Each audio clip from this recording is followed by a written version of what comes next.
अस्सलाम वालेकुम। मैं हूं बशारत हुसैन काज़मी और आप देख रहे हैं काज़मी 360। ईरान ने अमेरिका को 72 घंटे का अल्टीमेटम दे दिया।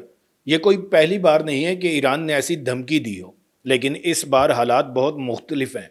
ईरान के पास अब वो रवायती हथियार नहीं बल्कि एक नई जनरेशन के anti ship cruise missiles, drone swarm technology और सबसे बढ़कर सुपर फास्ट मिसाइल बोट्स की भरमार है, जो अपनी तेज़ रफ्तारी की बदौलत बड़े बड़े जंगी जहाज़ों को भी निशाना बना सकती हैं।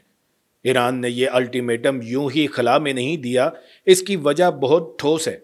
अमरीकी सदर की जानिब से मुसलसल ये बयानात आ रहे हैं कि अगर ईरान ने न्यूक्लियर डील पर बात न की तो हम बमबारी कर देंगे। वाइट हाउस से लेकर पेंटागन तक की जुबान जंग जैसी हो चुकी है। अमरीका ने खित्ते में अपनी फौजी मौजूदगी में भी गैर मामूली इजाफा किया है। बहरीन में मौजूद फिफ्थ फ्लीट पहले ही मुस्तैद है और अब साथ में डियागो गार्शिया के जजीरे पर स्टेल्थ बमबार तैयारे B-2 स्पिरिट भी तैनात कर दिए गए हैं। ये वही तैयारे हैं जो रेडार से बचकर दुश्मन की हदूद में गहराई तक जाकर बमबारी करने की सलाहियत रखते हैं। यानी अमेरिका अमली तौर पर अपने ऑप्शंस खुले रखे हुए है। ईरान को जब यह महसूस हुआ कि सफारतकारी का रास्ता बंद हो रहा है तो इसने अपनी स्ट्रेटेजिक डेप्थ यानी अपनाए हुर्मुज पर खड़े होने का फैसला कर लिया। ये ईरान का वो जियोपॉलिटिकल हथियार है जिससे वो दुश्मन को घुटने टेकने पर मजबूर कर सकता है। अब तकनीकी तौर पर देखें तो ये 3 दिन की डेडलाइन महज अल्फाज नहीं बल्कि एक फौजी हकीकत है। ईरान ने खलीज फारिस के पानियों में हज़ारों की तादाद में बारूदी सुरंगें बिछाने की सलाहियत पैदा कर ली है। जब हम नेवल माइंस की बात करते हैं तो ये कोई पुराने ज़माने की चीज़ें नहीं हैं बल्कि स्मार्ट माइंस हैं, जो मकनातीसी और सूती लहरों के ज़रिए जंगी जहाज़ों और बड़े ऑयल टैंकर्स की शिनाख्त करके खुद ब खुद फट सकती हैं। स्पीड बोट्स की स्वार्म टैक्टिक सबसे खतरनाक है। तसव्वुर करें कि 50 से 100 छोटी छोटी बोट्स जिनकी रफ्तार 90 नॉट्स तक होती है, बैक वक्त एक अमरीकी डेस्ट्रॉयर की तरफ बढ़ें और हर बोट पर एंटी शिप मिसाइल या भारी धमाका हेज मवाद लदा हो तो इस किस्म के हमले को रोकना एक बड़े नेवल ग्रुप के लिए भी डरावना ख्वाब है। अमेरिका के पास एजिस कॉम्बैट सिस्टम ज़रूर है, मगर जब दुश्मन हर तरफ से छोटे रेडार सिग्नेचर वाले आदाफ के ज़रिए आए तो दिफाई निज़ाम की प्रोसेसिंग पावर पर बहुत दबाव पड़ता है, जिसे टेक्निकल ज़ुबान में सैचुरेशन अटैक कहते हैं। ईरान ने अपनी साहिली पट्टी पर मिसाइलों की बेशुमार बैटरियां नस्ब कर रखी हैं। इनमें खलीज फारस एंटी शिप बैलिस्टिक मिसाइल भी शामिल है। ये दुनिया के उन चंद ममालिक में से एक है जिसने बैलिस्टिक मिसाइलों को समुद्री अहदाफ को निशाना बनाने के लिए तैयार किया। आमतौर पर बैलिस्टिक मिसाइल ज़मीन पर फिक्स्ड टारगेट को मारने के लिए होते हैं, लेकिन ईरान ने इसकी गाइडेंस को इस काबिल बना दिया कि वो हरकत करते हुए जंगी जहाज़ को भी ट्रैक करके तबाह कर सकता है। यही वजह है कि जब ईरान कहता है कि वो 72 घंटों में अपनाए हुर्मुज को बंद करके खलीज में मौजूद तमाम अमरीकी अड्डों को गैर फाल कर सकता है, तो ये महज मीडिया की हाइप नहीं। दोस्तों, अब बात करते हैं उन अमरीकी अड्डों की जिनका जिक्र इस अल्टीमेटम में है। खलीज फारिस के इर्द गिर्द अमरीका के कई बड़े फौजी ठिकाने हैं। कतर में आल उदैद एयरबेस है जो मशरक वस्ती में अमरीकी फ़ज़ाइया का सबसे बड़ा मरकज़ है। बहरीन में नेवल स्पोर्ट एक्टिविटी है जहां फिफ्थ फ्लीट का हेड क्वार्टर है। कुवैत में अली अल सालम एयरबेस और कैंप आरिफ जान है। मुत्तहिदा अरब अमारात में अल जफ़रा एयरबेस है। ईरान ने वाज़ेह अल्फाज में कहा है कि अगर इस पर हमला हुआ तो ये तमाम अड्डे इसकी मिसाइलों की जद में आएंगे। इनमें से कई अड्डे तो ईरान की सरहद से सिर्फ 250 से 300 किलोमीटर के फासले पर हैं। ईरान के पास मौजूद शहाब 3 मिसाइलों की रेंज 2000 किलोमीटर से ज़्यादा है, तो ये अड्डे तो बिल्कुल करीब हैं। यही वजह है कि जब भी खित्ते में कशीदगी बढ़ती है तो America patriot missile defence systems और थर्ड सिस्टम की तादाद बढ़ाने पर मजबूर हो जाता है। थर्ड यानी terminal high altitude area defence एक जदीद एंटी मिसाइल सिस्टम है, मगर मसला यह है कि ईरान के पास मिसाइलों की तादाद और लॉन्चर्स की बहुतात है। दफाई निज़ाम चाहे कितना ही जदीद क्यों ना हो, सैचुरेशन अटैक में कुछ मिसाइल ज़रूर छूट जाते हैं, जिसे लीकेज थ्योरी कहते हैं। अब इस तमाम फौजी सूरत हाल के दरमियान तेल का बहरान सबसे ज़्यादा परेशान कर रहा है।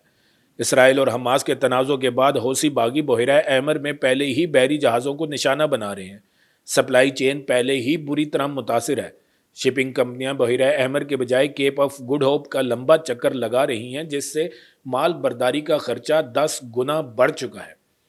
अगर इस बहरान में अपनाए हुर्मुज की बंदिश का इजाफा हो जाए तो खलीज फारस से तेल की सप्लाई मुकम्मल तौर पर ठप हो जाएगी। सऊदी अरब, इराक, कुवैत متحدہ عرب امارات اور خود ایران، یہ تمام ممالک اپنا تیل اسی راستے سے بھیجتے ہیں۔ اگر یہ راستہ بند ہوا تو عالمی منڈی میں تقریباً 20 سے 21 ملین بیرل یومیہ تیل کی کمی ہو جائے گی۔ معاشی ماہرین کا کہنا ہے کہ ایسی صورت میں تیل کی قیمت $150 فی بیرل سے تجاوز کر سکتی ہے۔ پاکستان کے لیے یہ صورتحال تباہ کن ہوگی۔ ہم پہلے ہی امپورٹڈ انرجی پر انحصار کرتے ہیں۔ مہنگا تیل، مہنگی گیس، بجلی کی قیمتوں میں مزید اضافہ، مہنگائی کا طوفان، یہ سب اس جنگ کے براہ راست اثرات ہوں گے۔ دفاعی امور کے ماہرین کا خیال ہے کہ ایران کی 72 گھنٹے والی حکمت عملی دراصل ایک محدود مگر فیصلہ کن لڑائی کا منصوبہ ہے۔ ایران یہ جانتا ہے کہ وہ ایک طویل جنگ میں امریکہ کی کھلی فوجی مشینری کا مقابلہ نہیں کر سکتا، اس لیے اس کی حکمت عملی ایسکلیٹ ٹو ڈی ایسکلیٹ، یعنی پہلے شدید حملہ کر کے دشمن کو نقصان پہنچانا اور پھر اسے مذاکرات کی میز پر لانا ہے۔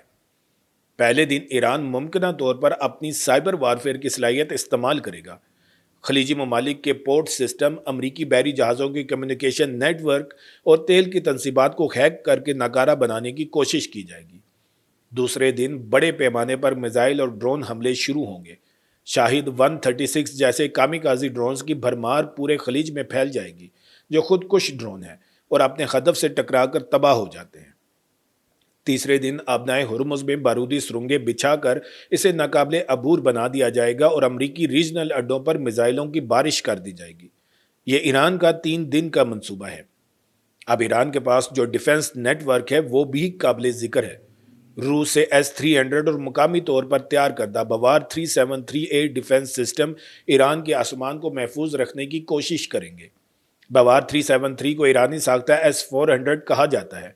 اگرچہ اس کی صلاحیتیں روسی سسٹم کے مقابلے میں کم ہیں، مگر یہ بڑے پیمانے پر مقامی طور پر تیار کردہ ہے، جس کا مطلب ہے کہ ایران اسے جنگ کے دوران مسلسل تیار کر سکتا ہے اور اسے نقصان پہنچنے کی صورت میں سپیئر پارٹس کی قلت کا مسئلہ نہیں ہوگا۔ اس کے علاوہ ایران نے زیر زمین میزائل سٹیز کا جال بچھا رکھا ہے۔ یہ پہاڑوں کے اندر بنائی گئی سرنگیں ہیں جہاں میزائل لانچرز، اسمبلی لائنز اور کمانڈ اینڈ کنٹرول سینٹرز موجود ہیں۔ اس بحران کا ایک اور اہم پہلو چین اور روس کا کردار ہے۔ حال ہی میں ایران، چین اور روس نے خلیج عمان کے قریب مشترکہ نیول ایکسرسائز کی تھی جن کا نام سیکیورٹی بیلٹ 2025 تھا۔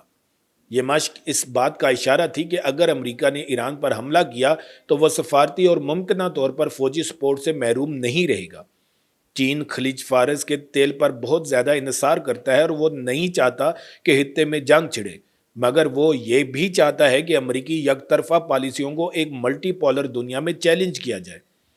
روس کے پاس ایران کو جدید الیکٹرانک وارفیئر سسٹم دینے کی صلاحیت ہے جو امریکی ڈرونز اور کمیونیکیشن کو جیم کر سکتے ہیں۔ یعنی یہ محض ایران بمقابلہ امریکہ نہیں بلکہ عالمی طاقتوں کے درمیان پراکسی کشمکش کا ایک نیا محاذ ہے۔ پاکستان کے تناظر میں اگر ہم دیکھیں تو ہمارے لیے یہ صورتحال دوہری چیلنج لے کر آتی ہے۔ ایک طرف پاکستان اور ایران کے درمیان حال ہی میں سرحدی سلامتی کے معاملات پر تعاون بڑھا ہے اور ہم تجارتی راہداریوں پر کام کر رہے ہیں، تو دوسری طرف پاکستان کے امریکہ اور خلیجی ممالک کے ساتھ گہرے اسٹریٹجک اور معاشی تعلقات ہیں۔ اگر خطے میں جنگ چھڑتی ہے تو پاکستان کے اندر مہنگائی اور توانائی کے بحران بڑھ سکتے ہیں۔ اس لیے پاکستان کی ڈپلومیسی اس وقت بہت نازک مرحلے پہ رہے۔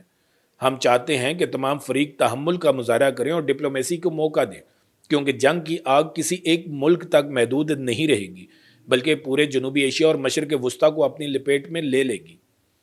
تو دوستو، یہ وہ معلومات ہیں جو اس وقت دنیا کے سب سے بڑے بحرانوں میں سے ایک کی عکاسی کرتی ہیں۔ ایران کا 72 گھنٹے کا الٹیمیٹم محض الفاظ نہیں بلکہ آنے والے طوفان کی پہلی گونج ہے۔ اب میں آپ کی رائے جاننا چاہتا ہوں، کمنٹس میں ضرور بتائیے کہ کیا آپ سمجھتے ہیں کہ امریکہ واقعی ایران کے جوہری پروگرام پر حملہ کرے گا، اور سب سے اہم بات، اس جنگ کی صورت میں پاکستان کو کیا کرنا چاہیے؟ اپنے قیمتی خیالات سے آگاہ کریں، ویڈیو کو لائک کریں اور چینل کو سبسکرائب کر کے بیل آئیکن کو ضرور دبائیں۔ اپنے دوستوں کے ساتھ اس ویڈیو کو شیئر اور چینل کو سبسکرائب کر کے بیل کا آئیکن دبانا نہ بھولیے گا۔ ویڈیو کو آخر تک دیکھنے کا بہت شکریہ۔ پھر ملیں گے ایک نئی ویڈیو کے ساتھ۔ اللہ تعالیٰ آپ سب کا حامی و ناصر ہو۔ پاکستان زندہ باد۔